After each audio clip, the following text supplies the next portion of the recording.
2014 ഭാരതത്തിന്റെ രാഷ്ട്രീയ ചരിത്രത്തിൽ ഒരു പുതിയ അധ്യായം തുറക്കപ്പെട്ടു.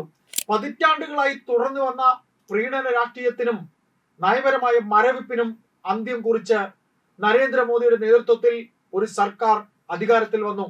സബ്കാ സാത്ത് സബ്കാ വികാസ് എന്ന മുദ്രാവാക്യവുമായി അധികാരത്തിലേറിയ ഈ സർക്കാർ ലോകസഭയിലും രാജ്യസഭയിലും പാസാക്കിയ ബില്ലുകൾ വെറും കടലാസു തുണ്ടുകളായിരുന്നില്ല, മറിച്ച് ഭാരതത്തിന്റെ തലവര മാറ്റി എഴുതിയ ചരിത്ര രേഖകളായിരുന്നു.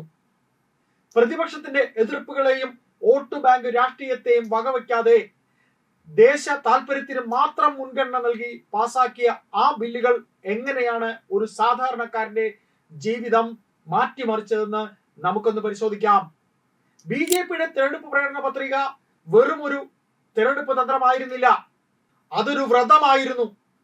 പതിറ്റാണ്ടുകളായി ഭാരതം കാത്തിരുന്ന പല മാറ്റങ്ങളും നിയമമാക്കി മാറ്റാൻ അവർക്ക് കഴിഞ്ഞു. ഏറ്റവും പ്രധാനപ്പെട്ടത് ആർട്ടിക്കിൾ 370 റദ്ദാക്കലായിരുന്നു. അതായത് ആർട്ടിക്കിൾ 370 റദ്ദാക്കലായിരുന്നു.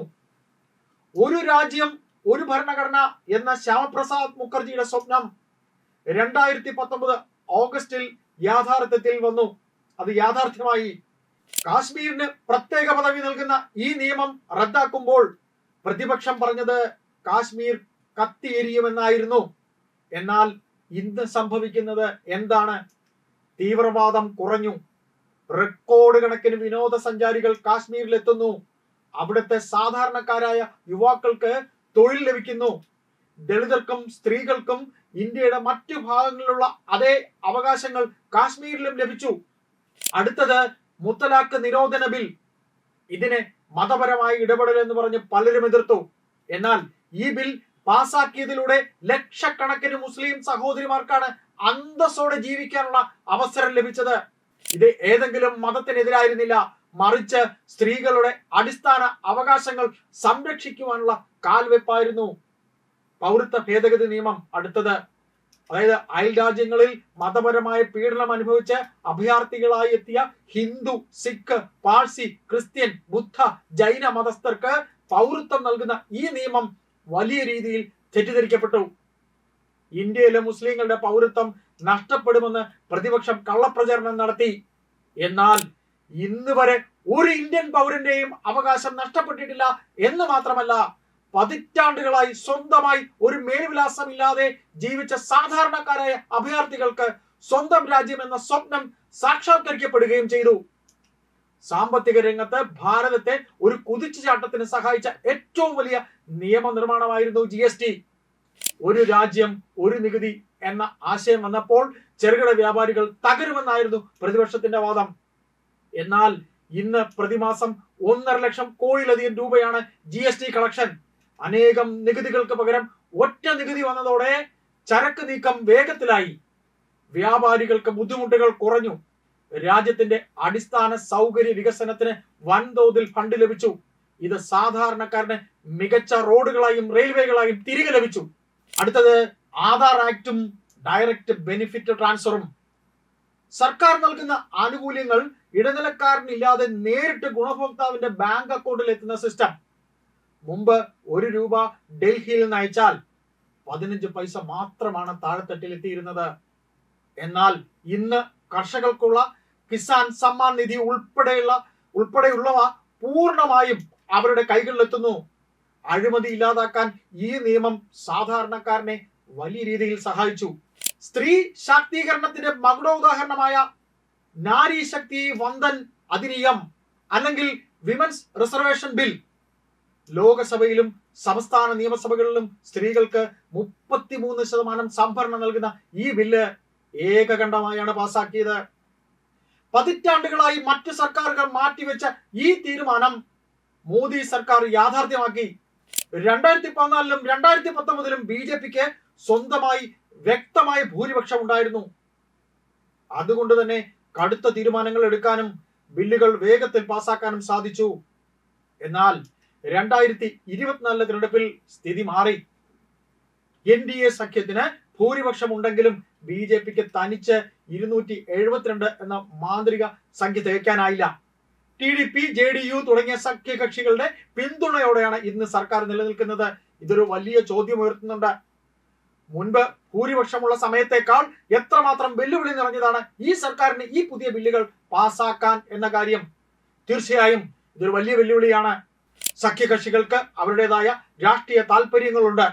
ഉദാഹരണത്തിന് വഖഫ് ഭേദഗതി ബിൽ, അതുപോലെയുള്ള വഖഫ് ഭേദഗതി ബിൽ പോലുള്ള നിർണായകമായ ബില്ലുകൾ പാർലമെന്റിൽ എത്തുമ്പോൾ പ്രതിപക്ഷം വലിയ തോതിൽ എതിർപ്പുകൾ ഉയർത്തുകയും സഖ്യകക്ഷികളെ സ്വാധീനിക്കാൻ ശ്രമിക്കുകയും ചെയ്യും. അടുത്തത് ഏകീകൃത സിവിൽ കോഡ് അല്ലെങ്കിൽ ഏക സിവിൽ കോഡ്, ഒരു രാജ്യം ഒരു തെരഞ്ഞെടുപ്പ് തുടങ്ങിയ BJPയുടെ പ്രഖ്യാപിത ലക്ഷ്യങ്ങൾ പാസാക്കിയെടുക്കാൻ സഭയിൽ വലിയ ചർച്ചകളും സമവായങ്ങളും വേണ്ടിവരും. പക്ഷേ നരേന്ദ്രമോദി എന്ന ഭരണാധികാരിയുടെ ഇച്ഛാശക്തിയെ നമ്മൾ കുറച്ചു കാണരുത്. ഗുജറാത്ത് മുഖ്യമന്ത്രിയായിരുന്ന കാലം മുതൽ സഖ്യകക്ഷികളെ ഒപ്പം നിർത്തി ഭരണം നടത്തിയ അനുഭവ സമ്പത്ത് അദ്ദേഹത്തിനുണ്ട്. ദേശസുരക്ഷയ്ക്കും വികസനത്തിനും മുൻഗണന നൽകുന്ന വിഷയങ്ങളിൽ സഖ്യകക്ഷികളെ വിശ്വാസത്തിലെടുത്ത് മുന്നോട്ട് പോകാൻ ഈ സർക്കാരിന് കഴിയും എന്നതിന്റെ സൂചനകളാണ് നമ്മൾ കാണുന്നത്. സഭയിൽ പ്രതിപക്ഷം ശക്തമാണെങ്കിലും ശരിയായ നയതന്ത്രത്തിലൂടെയും ജനങ്ങളുടെ പിന്തുണയിലൂടെയും ചരിത്രപരമായ ബില്ലുകൾ ഇനിയും നിയമമായി മാറും എന്ന് തന്നെയാണ് വലതുപക്ഷ ചിന്താഗതിക്കാർ ഉറച്ചു വിശ്വസിക്കുന്നത്. എന്നാൽ ഭാരതത്തിന്റെ യാത്ര ഇവിടെ അവസാനിക്കുന്നില്ല. വികസിത് ഭാരതം എന്ന ലക്ഷ്യത്തിലേക്കുള്ള പാതയിൽ ഇനി കടമ്പകൾ ഏറെയുണ്ട്. സഭയിൽ പാസാക്കാൻ കാത്തിരിക്കുന്ന ചില നിർണായകമായ ബില്ലുകൾ, അതാണ് ഇനി ഈ സർക്കാരിന്റെ യഥാർത്ഥ പരീക്ഷണം. ആ ബില്ലുകൾ ഏതൊക്കെയാണ് എന്ന് നമുക്കറിയാം. ഒന്നാമതായി വഖഫ് ഭേദഗതി ബിൽ. എന്തിനാണ് ഈ ബില്ല്? ഇത് പാസാക്കുമ്പോൾ ഒരു പറ്റം ഭൂമാഫിയകളുടെ കൈകളിൽ നിന്നും സാധാരണക്കാരായ ഇസ്ലാം മതവിശ്വാസികൾക്ക്, പ്രത്യേകിച്ച് സ്ത്രീകൾക്കും കുട്ടികൾക്കും നീതി ലഭിക്കും. അനിയന്ത്രിതമായ അധികാരങ്ങൾക്ക് കൂച്ചുവിലങ്ങിടും. രണ്ടാമതായി ഏക സിവിൽ കോഡ്. രാജ്യത്തെ എല്ലാ പൗരന്മാർക്കും അവർ ഏത് മതത്തിൽ ജനിച്ചാലും ഒരേ നിയമം, അത് ഈ നാടിന്റെ ഐക്യത്തിന്റെ അടിത്തറയാകും. സ്ത്രീകൾക്ക് തുല്യനീതി ഉറപ്പാക്കാൻ ഇതിലും വലിയൊരു നിയമമില്ല. മൂന്നാമതായി ഒരു രാജ്യം ഒരു തെരഞ്ഞെടുപ്പ്. ആയിരക്കണക്കിന് കോടി രൂപയുടെ നികുതി പണമാണ് ഇതിലൂടെ രാജ്യത്തിന് ലഭിക്കുക. നിരന്തരമായ തെരഞ്ഞെടുപ്പ് പെരുമാറ്റച്ചട്ടങ്ങൾ കാരണം തടസ്സപ്പെടുന്ന വികസന പ്രവർത്തനങ്ങൾ ഇനി തടസ്സമില്ലാതെ മുന്നോട്ട് പോകും. പക്ഷേ ഈ ബില്ലുകളുടെ ഭാവി എന്തായിരിക്കും? സഖ്യകക്ഷികളുടെ സമ്മർദ്ദങ്ങൾക്ക് വഴങ്ങി സർക്കാർ പിന്മാറുമോ? വോട്ട് ബാങ്ക് ലക്ഷ്യമിട്ടുള്ള പ്രതിപക്ഷത്തിന്റെ ബഹളങ്ങളിൽ ഈ ബില്ലുകൾ മുങ്ങിപ്പോകുമോ? നാളെയുടെ ഭാരതം ഉറ്റുനോക്കുന്നത് ഈ ചോദ്യങ്ങളിലേക്കാണ്. ഇല്ല, ഈ ബില്ലുകൾ അത്ര പെട്ടെന്നൊന്നും ഇരുളടഞ്ഞു പോകില്ല. കാരണം ഈ സർക്കാരിനെ നയിക്കുന്നത് നരേന്ദ്രമോദിയാണ്. കൂട്ടിനുള്ളത് അമിത്ഷാ എന്ന രാഷ്ട്രീയ ചാണക്യനും. സഭയിൽ സ്വന്തമായി ഭൂരിപക്ഷമില്ലെന്നത് ഒരു യാഥാർത്ഥ്യമായിരിക്കാം. എന്നാൽ അചഞ്ചലമായ ദേശസ്നേഹവും ഉരുക്കിന്റെ ഇച്ഛാശക്തിയുമുള്ള ഒരു നേതൃത്വത്തിന് മുന്നിൽ ഏത് പ്രതിസന്ധിയും വഴിമാറും. ഈ ബില്ലുകൾ നിയമമാക്കുക എന്നത് കാലഘട്ടത്തിന്റെ ആവശ്യമാണ്. ഓരോ ഭാരതീയന്റെയും സ്വപ്നമാണ്. ഈ സ്വപ്നം സാക്ഷാത്കരിക്കാൻ സഭയ്ക്കുള്ളിൽ സമവായത്തിന്റെയോ അല്ലെങ്കിൽ തന്ത്രങ്ങളുടെയോ രാഷ്ട്രീയ ചാണക്യ നീക്കങ്ങൾ ഈ സർക്കാർ പയറ്റുക തന്നെ ചെയ്യും. അതിൽ യാതൊരു സംശയവും വേണ്ട. കാരണം ഇത് പ്രീണനങ്ങളുടെ പഴയ ഇന്ത്യയല്ല, തീരുമാനങ്ങൾ എടുക്കാൻ ചങ്കൂറ്റമുള്ള പുതിയ ഇന്ത്യയാണ്. പ്രതിബന്ധങ്ങൾ എത്ര വലുതാണെങ്കിലും ലക്ഷ്യം വികസിത ഭാരതമാണ്. ആ ലക്ഷ്യത്തിലേക്ക് ഈ രഥം കുതിക്കുക തന്നെ ചെയ്യും. ജയ് ഹിന്ദ്, സല്യൂട്ട് ഭാരത്.